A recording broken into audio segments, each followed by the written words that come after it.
On vous souhaite la bienvenue à ericlatour.com. On vous présente dans quelques instants un jeune entrepreneur de 37 ans qui a mis sur pied un nouveau site de rencontres. Et ce, malgré un handicap, somme toute, assez sévère. Il est très actif dans la société avec un travail à temps plein. On vous le fait découvrir, Patrick Pinard, dans quelques instants. Mais d'abord, Courir pour la vie, courir pour le Centre de prévention du suicide du Richelieu, c'est le projet commun de France Urtubise et de Daniel Gamache.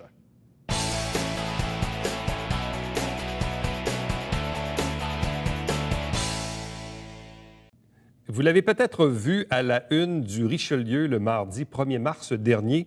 Ils vont courir sur la Grande Muraille de Chine pour prévenir le suicide. Je vous les présente à l'instant, deux invités. D'abord, France Urtubise, bonsoir. Bonsoir. Accompagné de Daniel Gamache, bonsoir et bienvenue. Bonsoir. D'où vient cette idée? D'où vient cette idée? Ça a parti comment? Bien, vas-y, commence avec l'idée, puis... En fait, nous, on voulait aller faire le marathon de la Muraille de Chine au mois de mai qui s'en vient. Mais vu qu'on est conjointe, on s'est acheté une maison. Fait qu'on aménage au mois de mai, donc on a reporté notre projet à l'an prochain.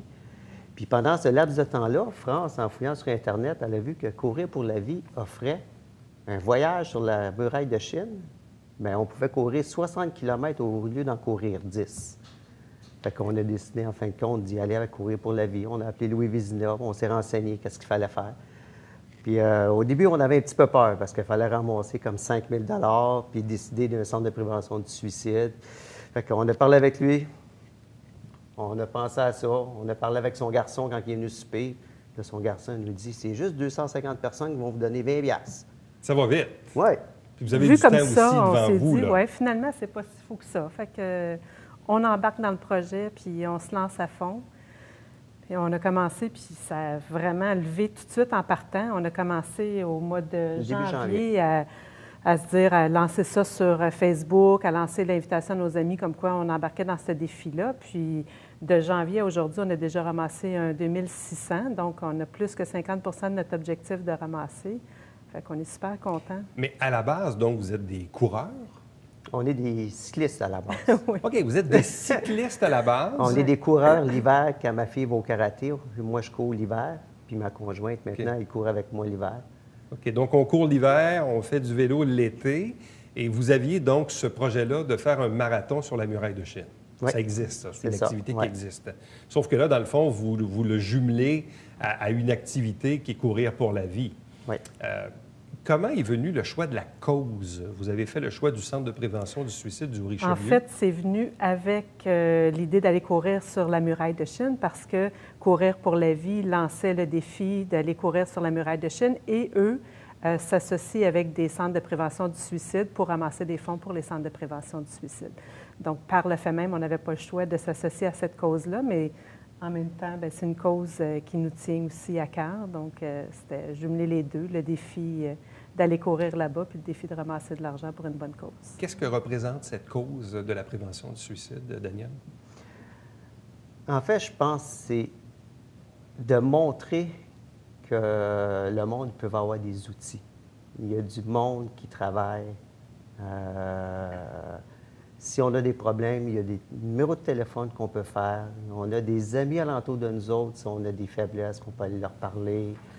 On n'est pas tout seul. Qu'il arrive quoi que ce soit, on n'est jamais tout seul. Il y a tout le temps quelqu'un à côté de nous autres, des amis, de la famille. Puis il y a le Centre de prévention du suicide du Richelieu aussi qui ont des services qui sont extraordinaires, qui donnent à la population. C'est juste qu'on n'entend pas parler. Et nous autres, en faisant des petits messages sur Facebook une fois de temps en temps, bien, je pense que le sujet, il passe un peu tranquillement, pas vite. Sensibiliser les gens qu'il y a toujours en quelque part une place qui peut nous soutenir quand on est dans... Quand on voit tout noir, là, c'est ça. Puis comme on n'en parle pas beaucoup du suicide, bien, je pense que c'est une cause qui nous tenait à cœur aussi pour cette raison-là. C'est souvent tabou, c'est des choses qu'on ne parle pas. Quand ça ne va pas bien, on ne le dit pas. On veut pas être jugé, on ne veut pas être vu comme faible. Et fait que je pense que c'est important de parler du suicide aussi. Comment on se prépare à une telle activité? Parce que là, bon, là, on est dans la phase plaisante. Là. Là, on en parle, on ramasse des sous, on a une cause intéressante et tout ça. Mais ultimement, il y a le défi. Il y a le défi qu'il faut réaliser. C'est en mai 2017. Ouais. En quoi consiste le défi en tant que tel?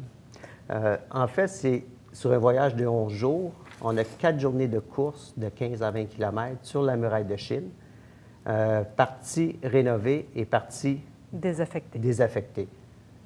Fait que c'est quand même un beau challenge physique. Comment on se prépare à ça? En fait, nous, c'est dans notre quotidien de faire du sport. En ce moment, France s'entraîne beaucoup à l'intérieur. Quand elle a une chance, elle court avec moi à l'extérieur. Fait que c'est de garder notre rythme de vie, essayer de courir 2 fois semaine, si on peut 3 fois semaine. Puis quand le vélo embarque, bien, on va essayer de faire une journée de vélo, une journée de course, une journée de vélo. Donc, si je comprends, c'est 15 à 20 kilomètres par jour Oui, c'est cela. Pour 4 jours. pour 4 jours sur un voyage total de 11 jours. jours, c'est ça. Donc, il y a des espaces, là, je présume, Ouais. c'est ça? En fait, c'est drôle, on ne s'est même pas informé sur est-ce qu'on court 4 jours consécutifs ou pas. Tout ce qu'on sait, c'est qu'on va courir 4 jours là-bas et au travers des 11 jours, il va y avoir des journées de visite là, qu'on va faire en Chine. Parce que c'est comme courir l'équivalent de 4 demi-marathons, là, C'est cela. Sauf sur une assez courte période. c'est un peu, moi, je dirais, c'est 4 demi-marathons en cross-country. C'est en montagne parce qu'il n'y a rien, c'est pas sur le plat. Oui, puis c'est pas sur le plat, là, on n'est Non. pas... Donc, c'est toi qu'on dit que le niveau de difficulté Ça doit être assez élevé, oui. quand même assez élevé, là. Bon, on s'est entraîné beaucoup l'été passé. On fait quand même un petit bout qu'on s'entraîne parce qu'on le sait qu'au départ, on voulait peut-être aller faire le marathon de la muraille de Chine. Fait que donc, on a couru beaucoup l'été passé. Puis on continue à s'entraîner comme on fait. Comme Daniel disait, le sport fait partie de nos vies. Fait qu'on continue à s'entraîner à tous les jours, là, que ce soit pour ça ou pour un autre défi. De toute façon, on travaille pour réussir à faire le défi. Bon, avant même d'associer votre goût de courir sur la muraille de Chine et de l'associer à cette cause-là, en quoi la muraille de Chine était-il un objectif à faire, à atteindre pour un coureur? En fait, nous, on fait juste se lancer des défis comme ça tous les années. on aime. Pourquoi la muraille de Chine? Bien, parce que ce défi-là est arrivé. En fait, nous autres, on aime ça faire quelque chose de différent. On aime ça relever des défis qui nous poussent un peu plus sur nos limites. Et on voulait aller courir, comme on disait, faire le marathon, mais quand on a vu ce défi-là, bien, puis la muraille de Chine, bien, c'est quelque chose aussi. Là. C'est pas... C'est pas le marathon de Montréal, c'est courir ailleurs qu'à Montréal. C'est courir qu'ailleurs qu'à Saint-Jean. C'est un autre univers. là. Oui, Tout à fait. Puis c'est comme mythique un peu, c'est désaffecté, c'est vieux, puis en même temps c'est beau. Puis on peut visiter une autre partie que le monde n'ira pas. On va aller courir sur une partie que le monde n'aura pas vue.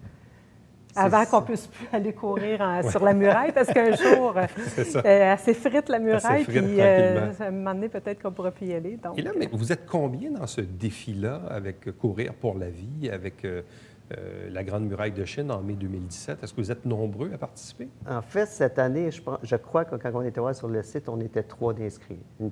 4 d'inscrits. Une personne de Québec, une personne de Saint-Bruno, puis nous 2. OK. je pense que M. Vézina Puis Louis s'est Vézina inscrit. aussi Fait qu'on va y est aller. peut-être 5 en 2017 qui va y aller. Bon. Et là, d'ici, au-delà de l'entraînement physique que vous faites de toute façon parce que vous êtes des sportifs dans l'âme, qu'est-ce que vous allez faire? Bon, là, aujourd'hui, on en parle. Vous avez fait la une du Richelieu. Vous allez pousser ça, évidemment, sur Facebook. D'ailleurs, les gens peuvent aller. Puis bon, c'est écrit d'ailleurs au bas de l'écran, courirpourlavie.ca/équipe /249. Là. C'est un petit peu long, mais bref, si vous allez là, vous allez tomber directement sur votre page à vous, où là, on peut vous encourager directement. C'est comme ça que ça fonctionne? Absolument. Les gens peuvent faire des dons directement en ligne. Tous les dons de 20 et plus, il va y avoir des reçus d'impôts qui vont être émis. Et nous, pour nous aider dans notre levée de fonds, on s'est dit, bien, on va peut-être aller voir nos commerçants de la région. Si ils ne nous donneraient pas des certificats cadeaux, on ne voulait pas les solliciter avec de l'argent parce qu'on sait qu'ils sont sollicités de partout. Fait qu'on leur a demandé des certificats cadeaux. Et à partir de ça, nous, on s'est dit, les gens qui voudront acheter donner un don, en fait, pas acheter un billet, mais faire un don de 10 auront un coupon de participation qui fera en sorte qu'ils pourront gagner des lots de certificats cadeaux des marchands qu'on a ramassés. Et à notre grande surprise, on a été vraiment choyés. On a des commerçants de la région qui sont fantastiques. Les gens ont embarqué rapidement puis généreusement dans ce projet-là, qui fait en sorte qu'aujourd'hui, on est rendu à près de 4 000 $. Je pense qu'on va dépasser notre 4 000 $ de certificats cadeaux qui va nous permettre de faire 5 lots qu'on va pouvoir donner, à faire gagner les gens qui vont avoir fait un don pour acheter, justement, pour nous aider.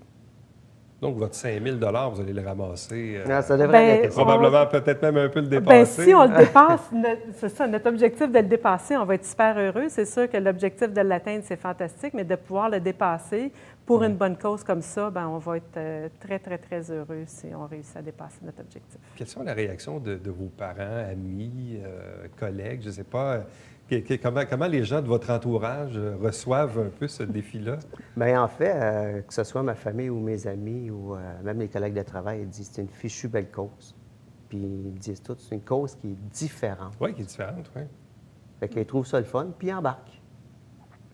Je pense que le fait que ce soit une cause différente, c'est ce qui fait que les gens ont embarqué autant. En tout cas, je pense que ça nous a aidés dans notre défi, que ce soit différent de ce qu'on voit un peu partout. Oui, tout est important, qu'on parle du cancer, qu'on parle de la maladie, tout ça, mais il y a souvent beaucoup, beaucoup de demandes qui viennent de partout pour ces causes-là. On est sollicité de partout. Fait que cette cause-là était différente, ce qui a fait que les gens ont embarqué probablement. Bien, d'ailleurs, nous, on a reçu les gens du centre de prévention il y a quelques semaines, quand c'était la semaine de prévention et tout ça. Mais quelles a été leur réaction de voir qu'il y avait des gens d'ici qui faisaient rayonner la cause, et forcément leur cause et leur organisme? C'était quoi leur réaction? Quand on s'est présenté là, après qu'on a décidé de s'inscrire à Courir pour la vie, on est allé voir Mme Danielle Chrétien. Ouais. Puis elle était toute contente. Elle était vraiment contente. Ouais. Elle est contente et énervée. Puis elle dit, ah oui, oui, oui, ça va être le fun du monde qui vont courir pour la vie. C'est un projet qu'elle avait un peu en tête. Mais en fin de compte, nous autres, on est arrivés, puis on avait enclenché le projet pour eux autres, puis qu'on les avait choisis pour, en fait, aller leur donner tout l'argent qu'on va les ramasser. Fait qu'ils étaient comme super contents. Puis elle nous expliquait que les entrées de subvention, eux autres aussi, Ah oui, c'est difficile. Ouais. c'est difficile. Fait que c'est comme un petit cadeau qu'on leur donne, puis on est content de faire ça.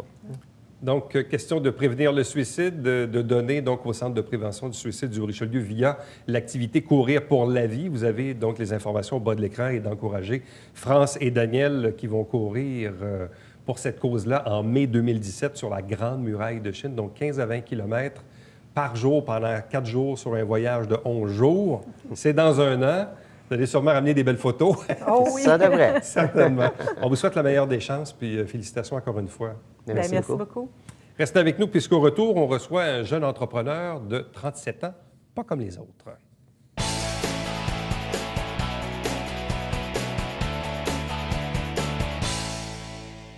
Salut, ici Alexandre Baudouin. Vous savez, on a avancé l'heure en fin de semaine, ce qui veut donc dire que le baseball arrive à grands pas. Et on en parle cette semaine avec Daniel Bellil, président de la Ligue de baseball majeure du Québec, et Olivier Côté, directeur général des Pirates Maçonnerie Bro Conseil. Ne manquez pas ça.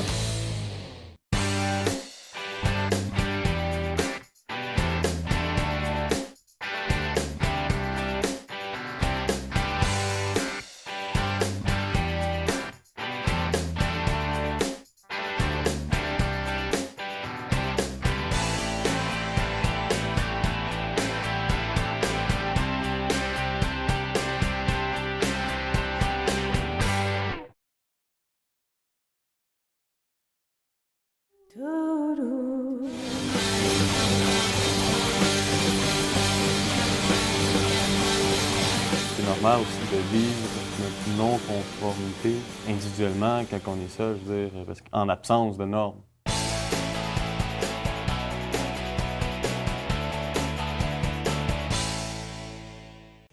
Il a 37 ans, il est un jeune entrepreneur, il vient de lancer un site de rencontre, mais c'est un entrepreneur pas comme les autres. Je vous le présente à l'instant, il s'agit de Patrick Pinard. Bonsoir et bienvenue. Bonjour, Eric. Patrick, évidemment, oui, on le constate, tu es en fauteuil, tu es atteint de dystrophie musculaire. C'est des difficultés, évidemment, que tu as dû surmonter, mais en même temps, tu travailles à temps plein comme programmeur analyste dans différents secteurs. Tu as eu ton diplôme en quoi, en 2002? Oui, en 2002, en technique de l'informatique. Au Cégep Saint-Jean-sur-Richelieu. Parle-nous un peu de toi. Comment on arrive, malgré la difficulté du handicap, à compléter ses études, à travailler, à se lancer dans un projet comme celui qu'on va parler tantôt? Parle-nous de toi un peu. Bien, écoute, moi, j'ai toujours eu une vie relativement normale. Je suis allé toujours à l'école régulière. Après mon secondaire, ça allait de soi que j'aille au cégep. Donc, je suis allé au cégep, j'ai terminé mon cours en informatique. Et immédiatement après mon cours, j'ai commencé déjà à travailler à temps plein comme programmeur analyste. Bon. Comment le travail, malgré le handicap, réussit à s'effectuer sans difficulté nécessairement ou sans problème, même s'il peut y avoir des limitations parfois au niveau des mouvements, au niveau des bras, au niveau des doigts? Comment arrives-tu à faire ce travail-là? Comme mes bras, ils ne bougent pratiquement pas. Il y a ma main droite qui bouge un petit peu, qui me permet de contrôler ma souris. Et avec la souris, j'ai un clavier virtuel. Et avec le clavier virtuel, je peux effectuer mon travail correctement. Donc, le clavier virtuel fait en sorte que tu es aussi rapide qu'une personne avec ses deux mains, là. Oui, effectivement.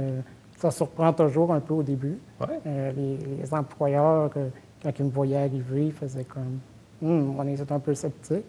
Puis après 2-3 semaines, ils ne voyaient aucune différence. Est-ce que c'était difficile de convaincre les employeurs, justement, là? Je me mets dans la peau d'un employeur, on regarde le CV, tout ça, on fait venir le candidat, on voit la personne arriver, on dit « Oh là là, comment il va faire le travail? » C'est Et exactement. comment tu réussis à les convaincre de ça? Bien, écoute, c'est assez... c'est certain que c'est pas évident. C'est vraiment de demander de me donner ma chance, de trouver quelqu'un, un entrepreneur qui est assez ouvert d'esprit pour prendre la chance de me donner une chance. Puis, à date, il n'y a jamais personne qui a regretté de m'avoir donné une chance. Donc, tu es sur le marché du travail là, depuis quoi, 12-15 ans à peu près? Immédiatement après le cégep, là, quand j'ai terminé, j'ai jamais arrêté de travailler depuis ce temps-là. J'ai toujours eu des travails à temps plein. Et ça fait 8-9 ans que je suis à la même place. Puis, ils sont toujours satisfaits. L'intégration, et surtout l'intégration dans le marché du travail, c'est probablement la clé ultime pour vraiment s'intégrer à une société. Pour une personne qui vit avec un handicap, la valorisation, elle passe aussi beaucoup dans le travail, là. Bien, c'est certain, ça me permet de vivre une vie tout à fait normale. Récemment, j'étais en couple, j'avais une maison, j'ai eu un condo, j'étais un peu comme monsieur tout le monde.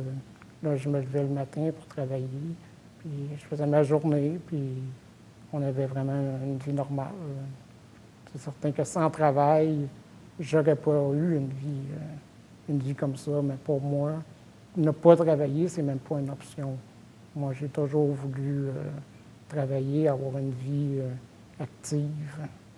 Donc, c'est certain que ça aurait pu être facile de dire oh non, je vais rester chez moi, c'est pas grave. On va faire. Je vais écouter la télé tout l'après-midi. Mais non, ça n'a jamais été une option pour moi. Ouais, c'était pas ton objectif de vie. Non, vraiment pas. Et là, en plus du travail à temps plein comme programmeur analyste, là, tu t'es lancé dans tes temps libres dans un autre projet. C'est pour ça que je disais tantôt, tu es comme un jeune entrepreneur. Parle-nous un peu de ce projet-là. Ça fait quelques mois que c'est en marche. Oui, c'est ça. J'ai développé, durant 2 ans, j'ai travaillé durant mes temps libres. Puis, c'est ça, ouais, j'ai travaillé pour développer un site de rencontres pour gens sérieux. Donc, étant donné que j'étais tombé célibataire, je me suis inscrit sur plusieurs sites de rencontres. J'ai vu qu'il n'y en avait pas vraiment un qui me convenait. Ça ne répondait pas vraiment à mes besoins. Puis, étant donné que je suis dans le milieu, je me suis dit, tiens, je vais m'en faire un. Donc, j'ai commencé. Et en quoi il est différent, ton site, de ceux de la compétition ou ceux que tu as toi-même utilisés comme célibataire? Dans le fond, qu'est-ce qui fonctionnait mal sur les autres sites là, que toi, tu n'aimais pas? Bien, moi, quand je me suis inscrit, je n'avais pas de réponse. Je me suis dit que c'est à cause de mon handicap. Les filles ne sont pas intéressées. Je me suis mis à parler avec de mes amis qui, eux aussi, étaient célibataires. Et du monde intéressant, des beaux bonhommes, puis eux autres non plus n'avaient pas de réponse. Donc, on s'est mis à se questionner un peu pourquoi il n'y a pas de réponse. On s'est mis à parler avec des filles célibataires qui nous ont raconté leur expérience sur les sites de rencontres. Et puis, on en est venu à la conclusion que les filles se faisaient vraiment bombarder de messages sur les sites parce qu'il y a toujours comme 2 à 3 fois plus d'hommes que de femmes sur les sites de rencontres.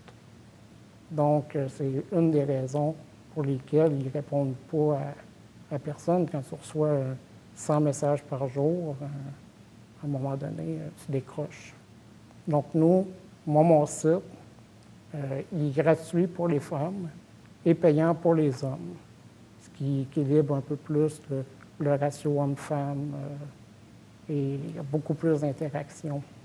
Et ton architecture de site, donc, le fait de l'avoir mis, tu dis gratuit pour les femmes et payant pour les hommes, est-ce que c'est un concept qui existait ailleurs, que tu avais déjà vu? On a vu des gratuits pour tout le monde, mais que tu dois payer pour certaines options. Oui. Mais gratuit pour les femmes et payant pour les hommes, il n'y en avait aucun. Il n'y en avait pas. Non. Et là, ça fait quoi, 4 mois que le site est en ligne? Oui.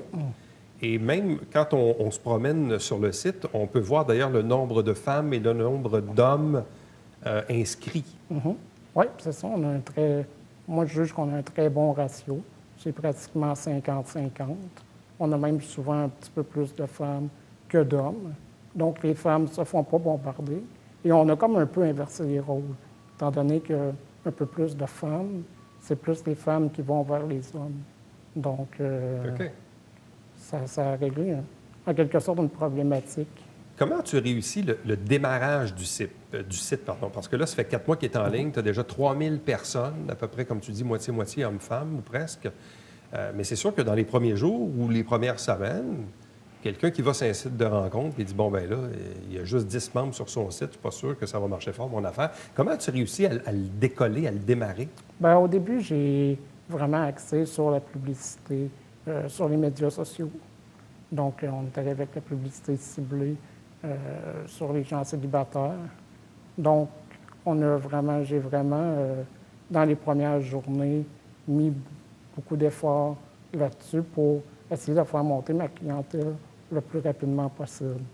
Parce qu'un site de rencontre avec 3 personnes, c'est pas très intéressant. Fait que dans les premières journées, il fallait que ça aille rapidement. Donc, j'ai mis beaucoup d'efforts sur la publicité dans les premières journées. Bon, gratuit pour les femmes, mais pour les hommes, ça peut représenter quoi comme dépense? C'est vraiment abordable. Si je compare avec les compétiteurs, c'est la moitié du prix des compétiteurs. Moi, j'ai un prix, c'est 3 mois pour $19,99. OK, pas très cher, là. Parce que je ne voulais pas mettre un forfait d'1 an avec un prix de 100 $, mettons. Parce que je trouve qu'un site de rencontre, puis que tu es obligé de t'inscrire pour 1 an, moi, personnellement, mes membres, je ne veux pas qu'ils restent chez nous un an. Là. Je veux les voir quitter rapidement. Je veux qu'ils trouvent quelqu'un. Là. Donc, 3 mois, je trouve que c'est raisonnable. Tu disais au début de l'entrevue un site de rencontre pour gens sérieux. Je pense que le mot Oui. sérieux, je pense qu'il est important pour toi. Jusqu'à présent, même si l'expérience est assez courte, 4 mois, 3200 membres, est-ce que tu as déjà un certain feedback de tes membres? Oui, j'ai eu plusieurs personnes qui m'ont écrit qu'ils avaient trouvé, puis très rapidement même, étant donné que j'ai un test de compatibilité avec des questions psychosociales, et je prends les réponses, les questions, je fais un match des deux, et on peut savoir un peu la compatibilité qu'il y a entre 2 personnes. Donc, parfois, quand tu vois la photo d'une personne, tu dis « Ah, je ne suis pas certain », mais hop, là, je match à 98 %. Donc, peut-être que c'est un plus. Donc, on crée des rencontres que parfois, il n'y aurait pas eu. Comment tu es arrivé à bâtir justement ce test de compatibilité? Sur quoi tu t'es basé? Bien, c'est toutes sortes de questions sur le mode de vie, les activités, comment tu vois une relation de couple, comment tu gères ton quotidien.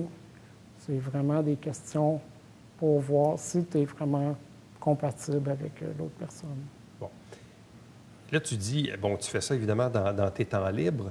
Je présume que tu es relativement satisfait du résultat. Après 2 ans de travail, 4 mois de mise en ligne du site, ça répond à tes attentes? Oui, ça va très bien. Même ça va au-dessus de mes attentes. Je n'aurais pas pensé que ça irait aussi rapidement. Et jusqu'où ce projet-là va te mener? Est-ce qu'il va te déboucher sur d'autres affaires, d'autres projets? Qu'est-ce que tu as en tête? C'est sûr que j'ai plusieurs idées pour grossir encore plus mon site. J'aimerais bien que ça devienne un genre de portail du célibat, si on veut. Donc, vraiment rajouter plus de services, plus d'informations. Donc, j'ai plusieurs idées encore en tête. Bon. Et sans rentrer dans l'indiscrétion de ta vie privée, est-ce que toi-même, tu as utilisé ton propre site pour combler ton célibat? Non. OK. Non, j'étais pas... je me sentais pas à l'aise de m'inscrire sur mon propre site. Ça viendra autrement. Oui, bien, c'est venu. Ah, OK. Donc, Le célibat est maintenant brisé. Là. Oui, oui. Bon. Écoute, on va te souhaiter la meilleure des chances. Et pourquoi tu as appelé ça Yemila? Écoute, c'est bien simple. Ça veut absolument rien dire. Mais c'est quand même une couple de lettres qui se suivent. Pourquoi tu as choisi ça? Ben, ça sonne un peu féminin. OK. Ça veut rien dire et ça se retient bien. OK. Ça, c'est le marketing qui parle, là. Exactement. C'est ça. Donc, le site s'appelle yemila.com. Donc, vous le voyez d'ailleurs inscrit actuellement au bas de l'écran. Donc, un nouveau site de rencontre qui est en ligne depuis 4 mois, 3200 membres, autant d'hommes que de femmes, qui a été fondé par nul autre que notre invité ici, Patrick Pinard. Et puis sinon, malgré l'handicap, est-ce que la santé est bonne? Oui, quand même. J'ai une santé relativement normale. J'ai pas aucun problème de santé. Donc, ça me permet vraiment de vivre une vie active et normale. Bien, c'est ce qu'on te souhaite, Patrick. Merci beaucoup. Félicitations. Bien, merci beaucoup, Éric. Bonne chance. Restez avec nous, puisqu'au retour, on vous présente le Babillard quotidien.